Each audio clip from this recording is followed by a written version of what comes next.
The Baytown culture was a pre-Columbian Native American culture that existed from 300 to 700 CE in the lower Mississippi River Valley, consisting of sites in eastern Arkansas, western Tennessee, Louisiana, and western Mississippi. The Baytown site on the White River in Monroe County, Arkansas is the type site for culture. It was a Baytown period culture during the Late Woodland period. It was contemporaneous with the Coastal Troyville and Troyville cultures of Louisiana and Mississippi and the Fourche Maline culture, and was succeeded by the Plum Bayou culture, where the Baytown peoples built dispersed settlements. The Troyville people instead continued building major earthwork centers. Decline of the Hopewell. Archaeologists have traditionally viewed the Late Woodland as a time of cultural decline after the florescence of the Hopewell peoples. Late woodland sites, with the exception of sites along the Florida Gulf Coast, tend to be small when compared with middle woodland sites. There are several possible explanations.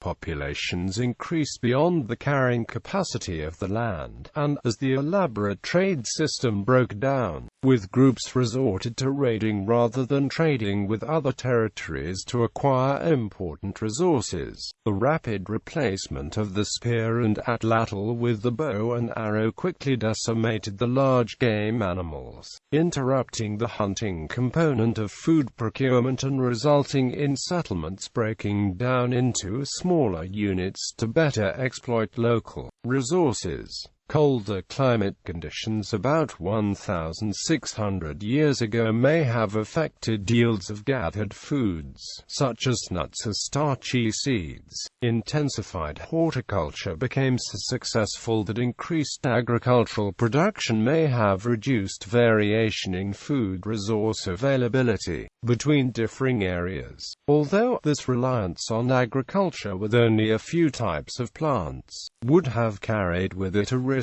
where variations in rainfall or climate could have caused shortages, leading to famines.